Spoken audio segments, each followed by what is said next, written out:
Hello everyone. Once you are able to see me, let me know and we'll take it from there. I'm just waiting for some more people to join in so we can get started and we'll take it from there.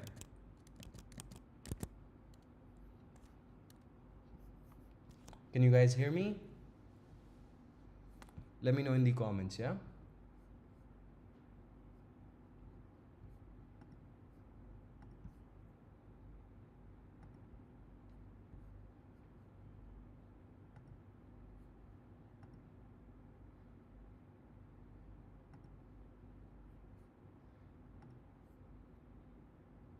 Hi everyone.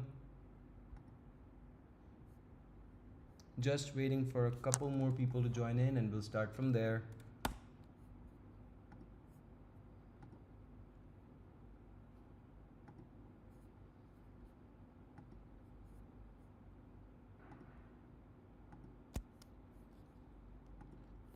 All right, I'm able to see a couple of people saying that they can hear me. That's looking good. How many of you people know Hindi, by the way? Just curious if uh, many of you people know about it, or if we're purely dealing with a crowd that understands English.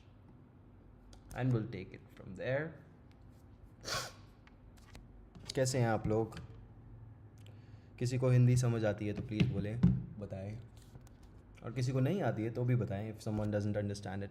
We'll take it. Just give me 1 minute and you guys can let me know your questions and we can take it from there, yeah?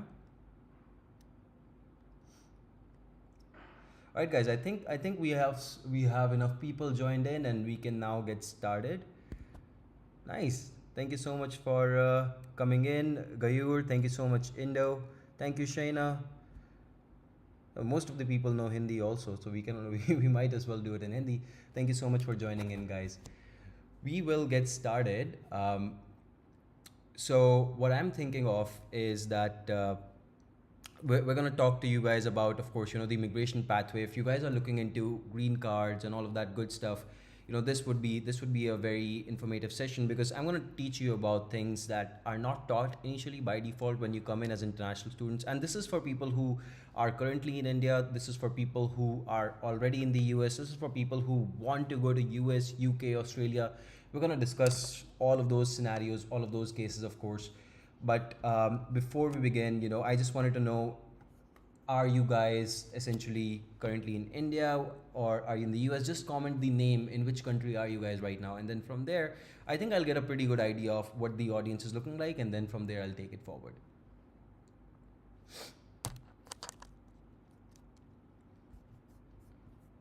And we will talk about H1B, we'll talk about a couple of backup options, we'll talk about what's going on with the job market. No problem, Hans says they do not know Hindi, that's okay. Hi Chintan, nice to see you again.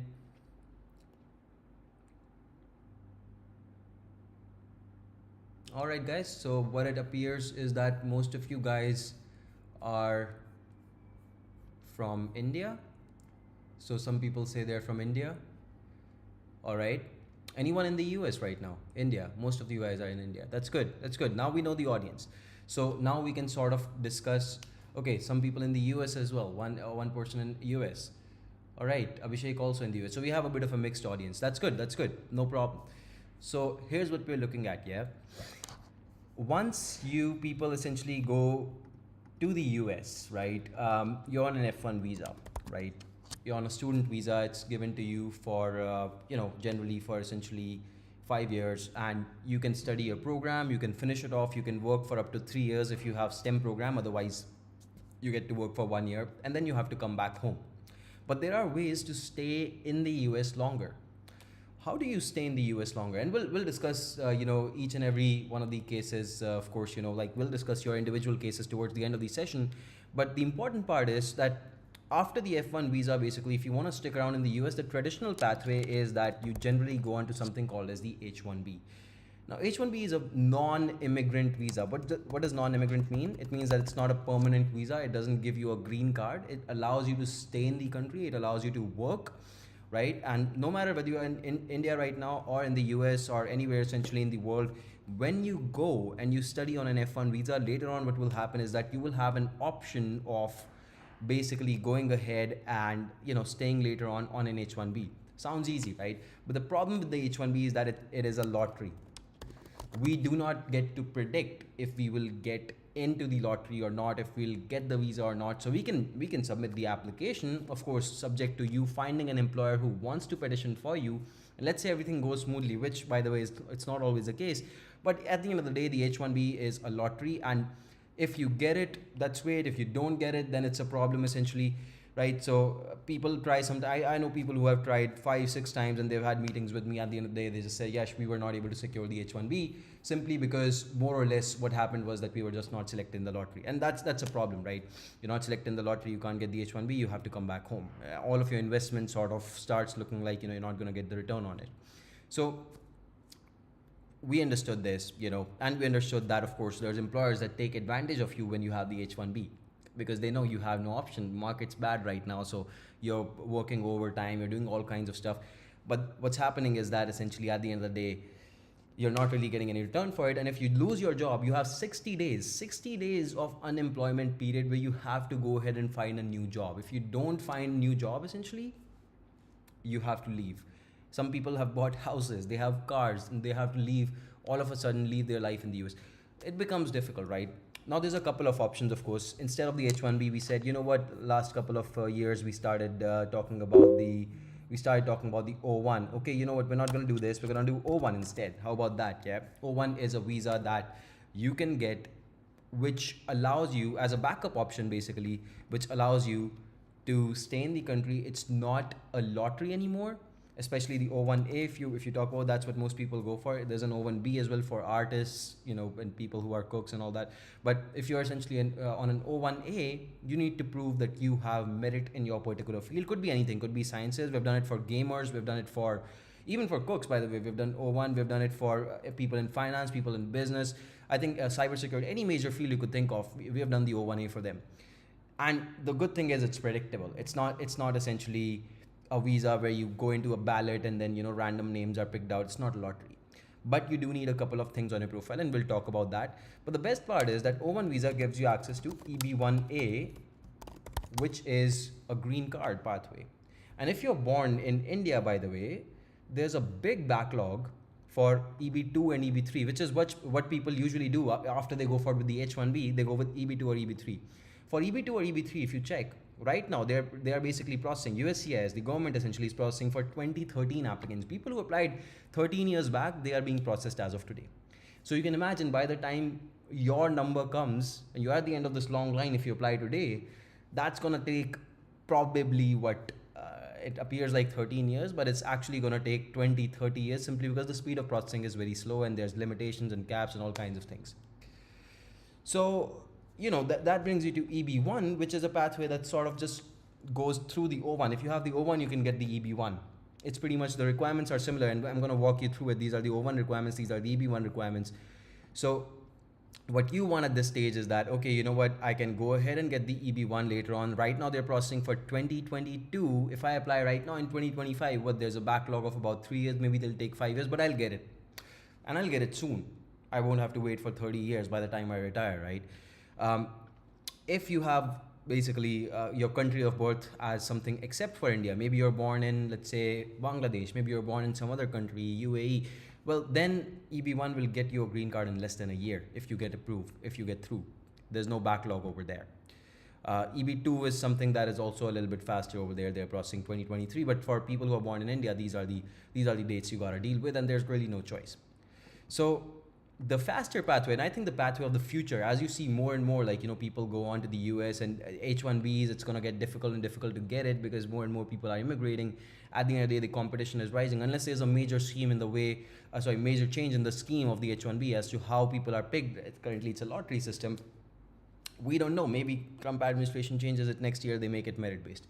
But as of now, what it's looking like is that, it's going to be a lottery itself for now. So this pathway protects you from that lottery. But what do you need then? What is the eligibility to get these visas? Let's talk about that. We'll go over the eligibility. So for the O1 and EB1, you'll see that the pointers are pretty much similar. So first point is you need to have some sort of awards. You have some awards that are national or international level. You could get those. But you know what? Let's target it like this. Yeah. Let's say that the easiest way that we do it, and there's a couple more options, of course, over here. We need a minimum of 3 of these requirements. There's 9 requirements for the O1, 10 for the EB1. Pretty much similar though. And you just need any 3 of these: awards, memberships, PR about you, judging you should have done, or maybe some major contributions, authorship. You need to have a critical role or a high salary, or you need to have a comparable evidence that you've had some sort of merit in the field and you are well-known personality. If you have something like that with these 3 requirements, you can get through. But now the problem is, how do you prove these 3 requirements? Most of the people don't originally have it. Maybe you have 1 or 2, and that's also subjective. You don't know if it's strong enough to get through. When you petition to the USCIS, you don't know what they're going to say, because they can say anything essentially. And I'm going to talk to you guys about this. Soon I'll be releasing a video where I sort of go through a petition and what kind of rejections come up into the petition, why people get rejected. So if you're subscribed to the channel, and if you're signed up on YMGrad.com, you can see the option over there above. If you sign up, you'll get more and more alerts on when basically I release such videos. But you'll get to know what kind of rejections come up. We study petitions on a daily basis as of now, and we study rejections and success rates and everything on a daily basis. But how do you prove that you have these things still? That's the big question. Well, one of the best ways to do this would be through research papers. I mean, we can help you with that. You can do it on your own. Some people already have some, but you need something like this. You need a Google Scholar with research papers and some citations coming up. This is what you traditionally need. How do you get those? Well, you can do them by yourself. You can do them through us. If you do them through us, we're gonna give you a portal like this where you have to enter certain keywords. When you enter certain keywords, we will find related topics for you in that particular field. You can start selecting them, and then we're going to help you get through the paper, get it done in a particular set timeline. And once that gets done, we help you publish it, guaranteed, in top level publications like Springer, IEEE, elsewhere. And then that gets published, and from there we help you get citations also, which basically means we have to show other people all across the world are using your work. And these people should be using your work on a global scale. Some people from Italy, India, I don't know, Spain. There's people from India again. There's people from publishing in elsewhere, people publishing in Springer, people publishing in IEEE. But the point essentially of the experiment is that this should look like your work is being used on a global scale in top level publications. People are using your work to sort of expand their own research. As long as you can show that, you have a very strong pointer over here of papers. That's scholarly articles that you publish in major trade publications. We're targeting the top 3, so that one gets done. Plus, we can show scientific contributions of major significance. Why? Because, well, if you market your work right, and if you get enough citations, we can show that your work is surpassing something called as the impact factor of the journal.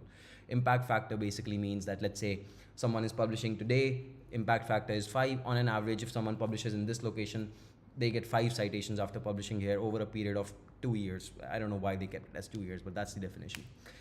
So you want to get maybe in just 6 months, maybe 10 citations. So you can show that other people are getting 5 in 2 years, you're getting 10 in 6 months. Your work is extraordinary. It's more important. Maybe you got 20, even better.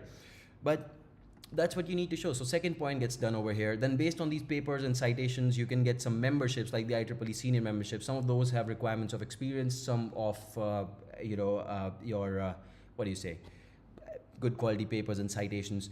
There's good list of memberships, enough of those, and these are free. You get some of these senior memberships, not junior ones, not the paid ones, the free ones, senior ones. You get these. Then as a part of these memberships, you get to do the judging, so you can do peer reviews. Now you can judge other people's research papers. So there's a bit of a framework around this, where you can sort of see that it starts to come together, and then you can look into, maybe you have a high salary, which you generally look at through the Bureau of Labor Statistics data. But hey, maybe just to make it simple, we can say, okay, you're a data engineer, you're in Dallas, let's say you have 4 to 6 years of experience. The total salary should be 135K. We'll see if you have something higher than this based on your location, experience, and designation. So I mean, there's ways to go about it. We can basically prove this numerically, although you want to use the government data. But you have this one. Then you essentially have you could have basically a critical role in a particular organization through the help of some recommendation letters. You could sometimes get some awards while you're publishing the papers itself. You could have PR about you in newspapers done. But all these options are options that are available to sort of build up your profile. And if you look at the EB1A requirements, prizes and awards, memberships, PR about you, judging, contributions, authorship, critical role, high salary, pretty much everything is the same. It's basically the same exact thing. So it sort of starts to make sense that this pathway it's built like this. Once you get the O1, you sort of move towards the EB1A green card. That is just how it looks. Well, with that said, if you understand the eligibility, let's talk about the timeline right now, yeah?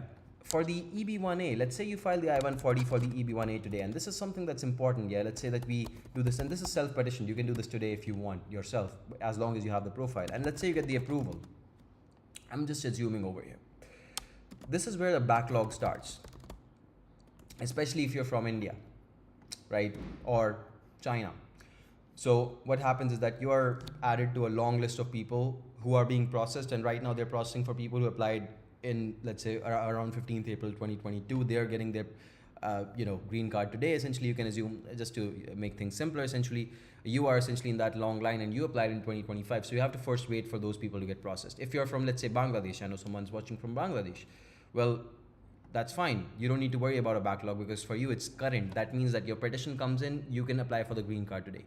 But after this backlog, only you get to file your I-485, which gets you essentially your green card. And this is where you get authorizations, work authorization, EAD, advanced parole, and you get to stay, rights to live, work in the US.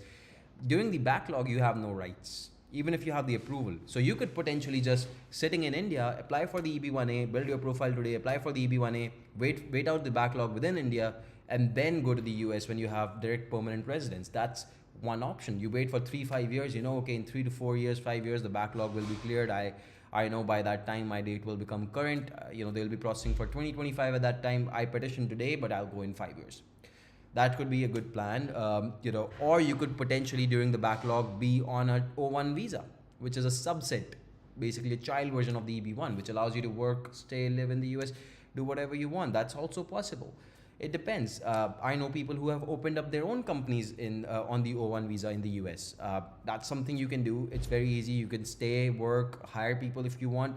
You want to move your business from India to the US, that's possible. Or, you already have an offer from the US, you can file the O1 through there. People have done this through consultancies. There's various routes, but that's how it looks. But your green card does not come to you essentially before this backlog. So the timeline does appear to be at least 3 to 5 years because of the backlog itself. So keep that in mind, but that's only if you're from India, of course, like born in India, basically. It's about the country of birth. But that is the roadmap. I gave you the roadmap basically where you sort of build up your profile and then from there you move forward. And exactly, by the way, if you do this exact same roadmap, there are success rates. We can walk you through that. Of course, we have the O1 visa success rates. If you have somewhere around 4 papers only, you can have just with 4 papers an 81% success rate. That's what we were inching at based on our last year's data. 5 papers getting you very close to 90% success rate. 6 papers getting you to 92, 7 papers even 96, because the papers don't just impact the petition itself because of one pointer being stronger. It's also that because of the papers you're getting memberships, you're getting awards, you're getting judging opportunities, all these things. So you sort of just bring the whole petition and make it stronger when you have more and more of those papers. Similarly with the EB1, you just need a little bit more. You need maybe 7, 8, 9, 10. So the success rates go towards 93% again as you exceed the number of papers. But that's not it. You can't just build up the profile for these and expect that, okay, US is the only country which wants you, because many countries want talent.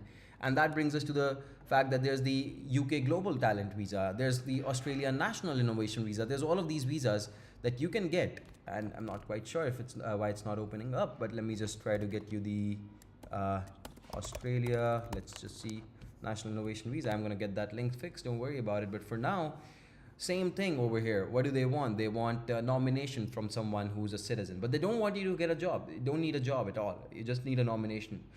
You want awards, you want recognized achievement, you want continued prominence, memberships, benefit to Australia. So it's pretty much, just if you think about it, if you have those papers, citations, everything, you can very easily prove these pointers. Same thing with the UK. If you look at UK, there's something called as the Global Talent Visa, where basically you could go ahead and you could take up the pathway of research, of course, just like the one I'm talking about. That's peer review pathway. And you can say that, okay, I have, all these, I have this research, and based on that, I should be able to get a peer review. And we've done this for people. This happens as well. So you get to go to the UK in a very short time frame, just in literally, a month or two, you can get your GTV approved very easily. That's one pathway. There's also Australia, but of course, there's another one, digital technology pathway in the UK, which is done by Tech Nation. If you check Tech Nation, essentially does global talent visa evaluation. So if you're from the field of IT, you can check what kind of requirements they have.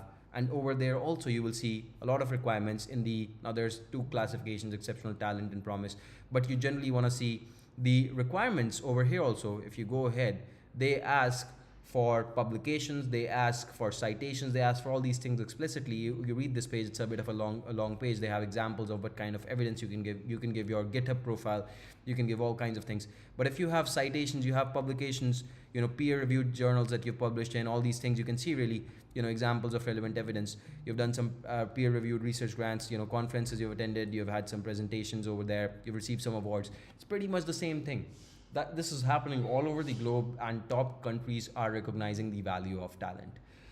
That's where we're standing right now. And if you start building your profile, whether you're in India, whether you are in the UK, whether you're in the US already, it does benefit you in the long run. You could use this not only for these petitions, you could use this with employers on your resume, you could use this on LinkedIn, you could use this in a million ways. It's not just immigration, but you know, it's going to help you out no matter what. So my advice is you guys start building up your profile no matter where you are, what you're doing, because trust me, tomorrow when you feel like you want a petition, you don't have to wait at that time, because your profile will be ready. And then petitioning doesn't take long at all. Literally within 1 month, you can put together a petition with an attorney. We have our own attorney if you want to use their services. They're based out of the US. You can have, you know, there's hundreds of good attorneys in the US you could use. But that's basically just how it looks essentially to me. And I personally started building up my profile. We're building up many clients' profiles. So that's how it's going. And we are getting success, like literally 20-25 petitions being filed on a monthly basis. So there's a good success rate over there. I'm going to open it up for questions at this point. Let me know if you have any questions, any doubts, anything that I can help you with. I'm more than happy to take it from there. And you know, let's see where the conversation goes from there. And please keep in mind, I'm more than happy to evaluate your profile one-on-one directly and see maybe you are eligible for some kind of a benefit, some kind of a visa. And for that, all you want to do is to go on to ymgrad.com, maybe after this session or right now during the session. You'll find my chat box right over here. You know, just if you basically see it, let me just log out and show you. Basically, it'll look a little bit like this. So you'll find my chat box. You can shoot me a message, send me your resume, let me know essentially what kind of questions you have about your profile, and I'm more than happy to take up those questions as well over there. And I'm gonna answer you one-on-one, no middleman, I assure you. So you can message me over here on this chat box as well. For now, I'm gonna start taking up questions. Let me just do one minor thing over here. Let me remove this and let me just add one sec, one more. Let's see over here, and I can maybe do the application. I can do Google Chrome over here so that I can sort of pick up this thing from right over here, and the application is Google Chrome, and we got it. Okay, so I'm sure you guys should be able to see my screen now at this point, and you know, there we are. I'm just gonna bring this back down, and there you go, there I am. But yeah, you would have essentially the option of messaging me on the website as well. Okay, you can see it now. You know, let's open it up for questions. Let's do that. And if you have, let's say, you know, any questions, feel free to let me know. I'm more than happy to take up those questions as well. Okay, I'm just waiting for those questions. All right, let me just see what's happening over here. Okay. All right. Okay, looking good. Looking good. Just a moment. I'm getting confused with all the screens over here. Okay, and there we go. And we have the OBS. There we are. All right, guys. I'm gonna start taking up questions. So the first one I'm getting over here is from Tibu. He says, I am a recent graduate in the US. Let us say if I'm going for the O1 visa service with YMGrad, you do paper publishing, like writing paper and submitting to IEEE, and you do take care of the articles, etc.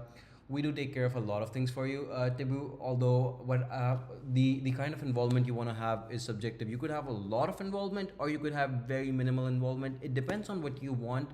But when you reach out to me, and you can message me on the website right over, let me just try to show you right over here. There's the chat box. Just shoot me a message over there, and you should be able to essentially reach me directly, and I'll be happy to discuss deeper as to what you would be looking for. But your papers are guaranteed to get through in networks like IEEE, for instance. Okay. Next question we have from Arif. How does the EB1A process change for a Canadian citizen? It does not. But the good thing is that you're not subject to this long backlog that we have. So for you, EB1A, you won't have to wait for any backlog. That means the process will look a little bit like this for you. There's no backlog basically. So within less than a year itself, you could get the approval as long as you can build up your profile in that time frame basically. All right. That's the only difference. So you have an advantage over there. That is, of course, if you're born in Canada. If not for it really depends on your country of birth. But if you're just a citizen, you got it later on, but you were born in India itself, but you still have the backlog. Okay. Next thing, Abbas says, how to go about publishing a paper in software engineering. Any guidance on where we can start? Well, I have a video actually. You can take a look at that. You can take a look at how to publish research papers on my channel. I have 2 or 3 videos where I actually give this guidance, even with ChatGPT nowadays. But I mean, there's a lot you have to still do. You can't just rely on ChatGPT to put together a whole paper for you. You still have to do an experiment and of course show the results and all that. It can guide you. ChatGPT can help guide you, but there's still a lot of work you have to do. So watch that video. I think you should be good to go. You'll find it on my channel itself. Okay. All right. Jaswinder Singh Walia says, I have bachelor's. Can I go for publishing papers? Absolutely. Why not? I don't see why not. Many people, I have a bachelor's degree. I go for publishing papers all the time. It's absolutely possible. You do not need to worry about that part. Okay. Next one we have is Nick Hill saying, I'm a student in the US doing research assistantship with the possibility of research paper publication this summer. I would like to start early with preparing myself for the talent-based visa. Where to start? Like I said, start with the research work. It's like the ground floor of the building. Based on the research, you can get peer review opportunities. So judging is done. You can get memberships. You can get citations. A lot of things. I would say that's where to start. Okay. Tebu again asks, in the O1 or EB1 case, not all might be aware or be able to grasp the published papers. Will this create an issue in the interview? Also, do we need to enroll in a PhD program? First, you don't need a PhD. I can assure you of that. Most of our candidates did not have a PhD. Secondly, in terms of the interview, you don't always have an interview. In certain cases you do, in certain cases you do not. But it would still be always a good idea to at least read through the paper and understand what's going on. Especially if we're working with us, we have still access to the PhD partner, and we can basically get you at least doubts cleared if you have any questions, regarding the research paper itself that you have basically in your hands. But you should always read through it, understand what's going on, and you should probably involve a little bit over there wherever possible. You'd never want to basically go and add a paper to your profile that you don't know what's going on with. That's not a good idea. Abbas says, besides publishing the paper and presentations in my conference, any other major things which can help us build a profile for the O1A? Yeah, there's a lot you can do. See, the papers is just one way. Another way would be to go ahead and publish a book. But understand this, if you publish a book, similar to the papers, just like we show citations to prove that your work is of major significance, you need to show now that your book is of major significance by showing statistics of how much the book is being purchased or downloaded. And what is the ranking of the book on Amazon. Similarly, could be patents, what kind of a scale is a patent being, your patented product being used at, all these things of course matter over there as well, okay? But to me, research papers are some of the easiest ways. Next thing, Malesh says, hi, can you explain how a person on F1 STEM OPT student visa can transition to O1 during the STEM OPT period? Absolutely, it's the same pathway. You build up your profile, you file an I-129, and this one can be filed through your employer. You can create your own company and file for yourself as well. More information on that if you reach out to me on the YMGrad chat right over here. Feel free to reach out and text me over here. And I'm going to be, of course, able to look at your particular case, whether you have an employer, what's going on over there. But you shoot me a message and, we can discuss about your case. But that's it. You file an I-129, you get the approval, I-797 approval comes in. You then have one of 2 options. Either you go for an interview or you do change of status while staying within the US. Both have their pros and cons. But yeah, that's pretty much the process. And there's no backlog for the O1. There's no delays. Next thing, Sonali asks, can I apply for the O1 visa while being in India as a physiotherapist and having a US physical therapist license? Yeah, absolutely, you can. There's nothing stopping you. Fahad says, I am in the US on an F1 visa and graduate in December 2025. I would have 3 years OPT, so should I go for O1 and EB1? I would recommend go for the O1 unless you have a lot of experience, because for the EB1 you do need a little bit more experience and consistency. So generally, the idea would be to go for the O1. But do one thing, Fahad, send me your resume on the YMGrad chat over here on the website. And once you send me your resume here, I'll be able to take a look and advise you a little bit better. Okay. Uh, Mustafa says, instead of O1, can we not directly apply for GC if born in Saudi? Absolutely, you can. If you're born in Saudi, you don't have a backlog, go for it directly in that case, no problem. But you should have still good enough profile. That's all. EB1 requires a little bit more of profile building. Remember that, yeah? Harish says, greetings, is the O1 possible for data analytics engineering and data scientists? What kind of profile build would be desirable over the next 5 to 6 months? Do we help for US based job hunt for data science? Yes, we help with jobs. We can help with the profile building, and data science is one of the most popular fields right now. In fact, there are proclamations from the White House saying that we need to increase our footprint on AI and data science, and you could use that to your advantage, showing how you are basically going to contribute to all of that.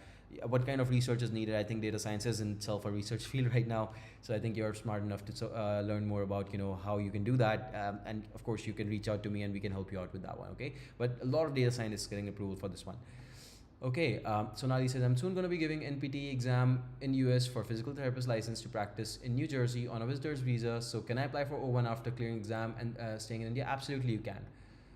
Hi Kushi, nice to meet you. Then A8 says, how many research papers are usually needed for GTV, cost per paper? How many months will you take to publish plus citations? That's too deep. You're going to have to get in touch with me. But I think the average range somewhere around 5 is a good number for the GTV. And we have success rates on the Global Talent Visa page as well, which is coming up live very, very soon. Okay. So you're going to be able to look into that one over there.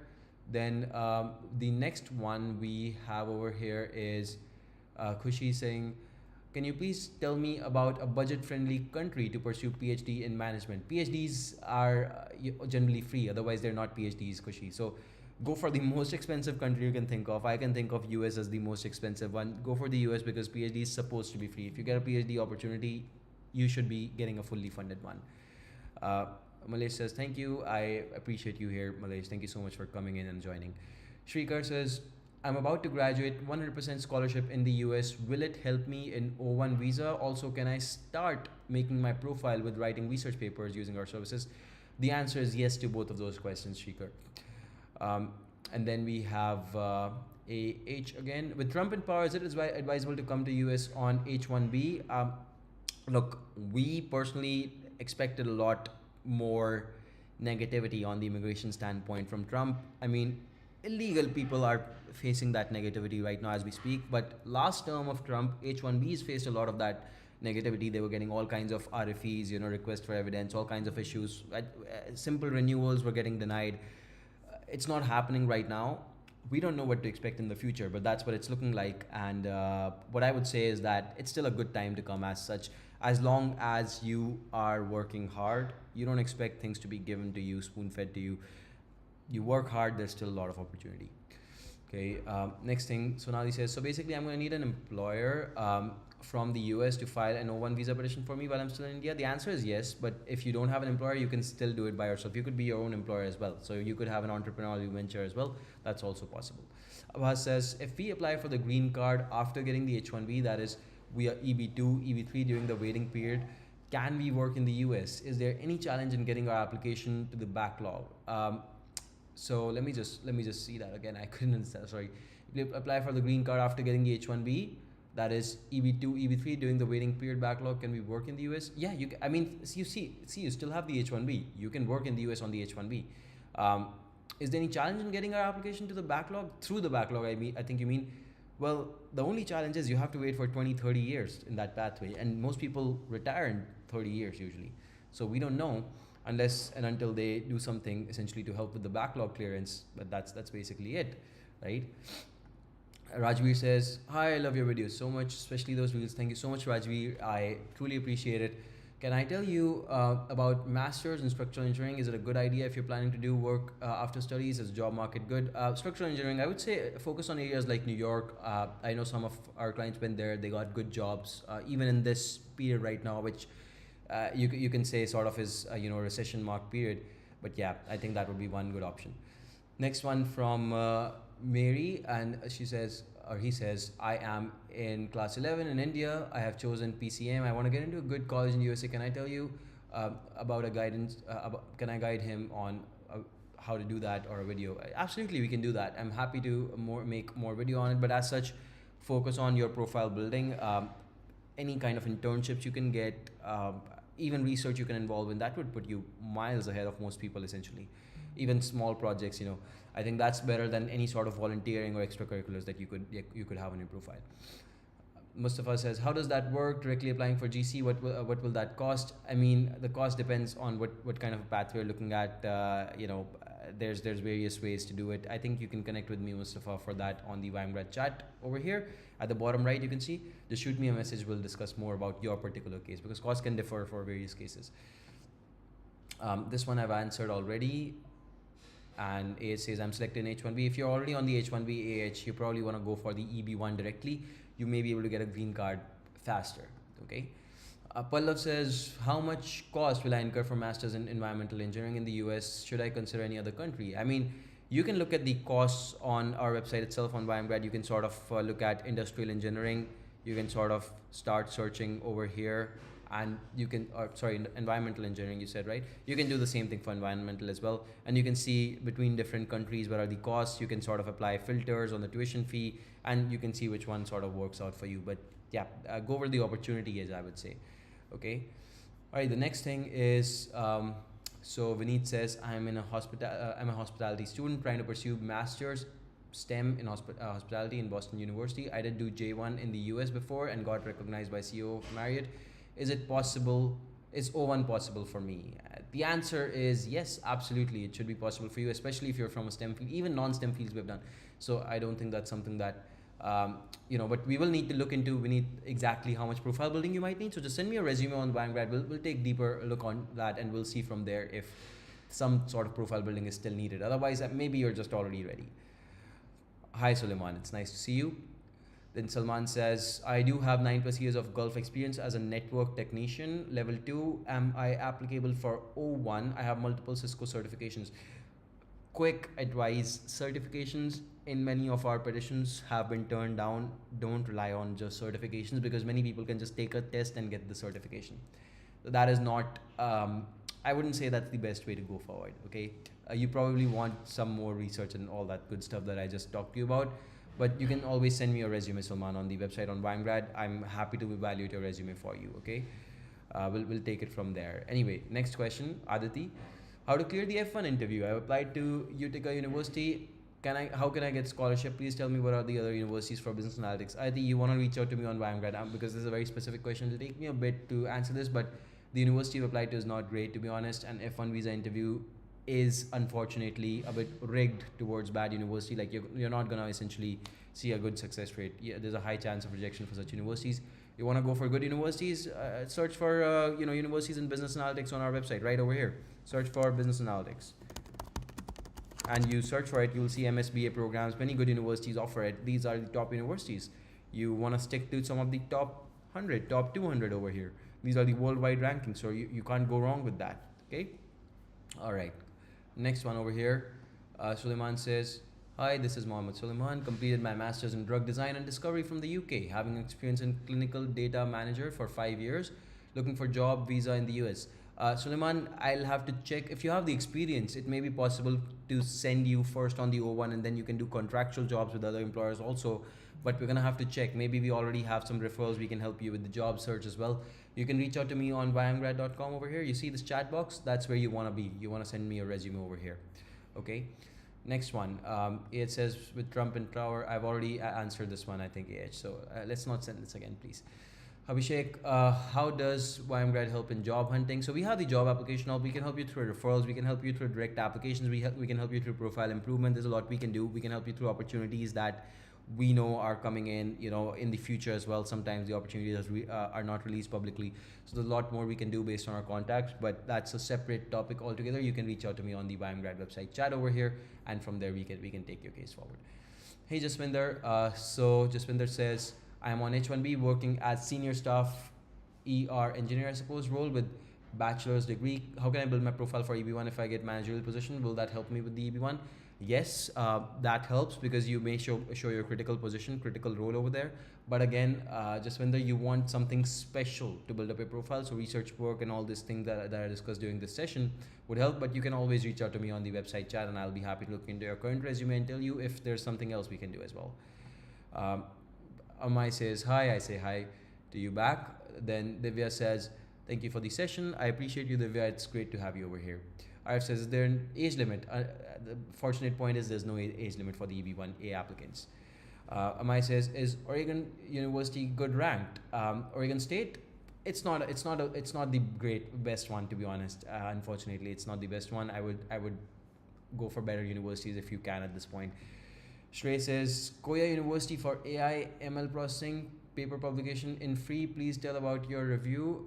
Please tell. University seems bad, my friend Shrey, and you can do the papers for free, but you have to still work on them. You work on them, associate with people, and you should be able to do it for free. It's possible, but you just have to spend some time. If you don't want to spend money, spend time, but it's possible still. Don't give up. Okay.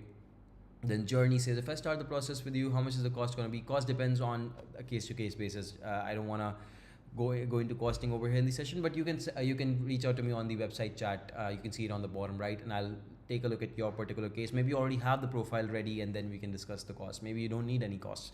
So we'll talk about that. Mary says, I am a state level football player learning Python and also studying for IIT JEE. Little bit as safer option. Can I tell you more impactful extracurriculars? Mary, like I said, if you could do some sort of volunteering, it's still always lesser than something like an internship you could do essentially, or you could basically go into a little bit of research itself. Both of those things will be much stronger. Okay, let's look at the next one. So Divya says, right now I have graduated yesterday and I wanted to know, as I completed MBA in business analytics, can I file O1? Also, by chance, if we don't get any employer for some days, so is that okay? That is okay. There's ways to bypass it. We can go deeper into that. Like I said, you can do it by yourself. You can file it by yourself, or you can file it through another employer. If you're doing it through yourself, if you don't get an employer for a couple days, weeks, months, also it's okay, because as such, it's about finding the right client. But again, you don't want to be unemployed or without an employer for too long. AH says, we follow you and you're amazing. How much will be the charges for 5 research paper? Thank you so much for reaching out, AH, and I appreciate you and I appreciate your work. It depends on how many co-authors you're going with, to be honest, but reach out to me on the YMGrad chat. We'll discuss the costs. Yeah. Wasim says, I'm on H1B, 17 years of experience in IT. Should I go for EB1, EB2 NIW, or O1? That depends on your country of birth, Wasim. If you've been born in India, go with EB1. If you're born in some other country and you already have a priority date, go with EB2 NIW. O1 I don't think you need, because you already have the H1B. Reach out to me on the YMGrad chat. Send me your resume and I'll tell you for your particular case as well, but that's just a brief answer for the audience watching.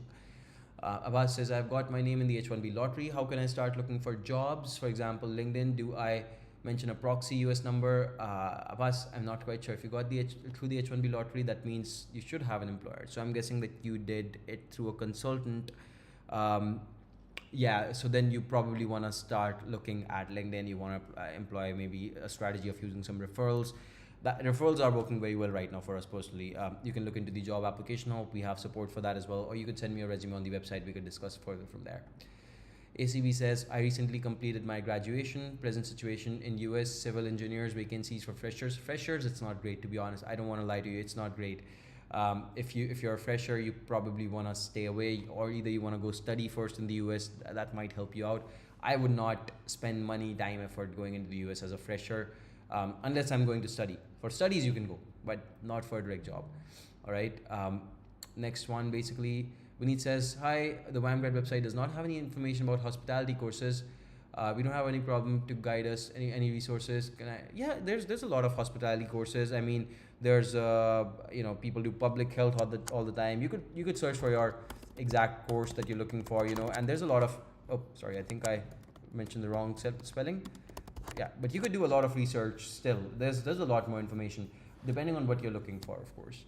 Okay, next one we have is, let's see, some are repeated over here. Then we have another repeat one. I think we're kind of nearing towards the end of the session, guys. More or less, that's pretty much all the time I had. So if you have any final questions, you can let me know. Emmanuel asks, is Golden Gate University good? It's not. It's not the best school. Try to stay away if possible. Sana says, hello sir, myself Sana. I'm freshly graduated from Masters from Nutrition and Dietetics from I don't know where, but have zero experience. Which will be the best country to get settled faster, US or UK? Both are great. It depends on how much money you want to spend, how you want to go. Are you going for studies first? Because it depends. It would be difficult to get a job as a fresher pretty much in both of these countries. All right, and after that we have, I think, one or two final questions over here. Abbas says, the visa agency which helped me get H1B lottery is asking for money to further start the process for job hunt. Do I give money to them by their June 15 deadline or first get a US job offer? I mean, I don't know. I don't know, Abbas. You're gonna have to check what their policies are and see if it's worth it paying them, what kind of success rates they have, getting you the job, all those things.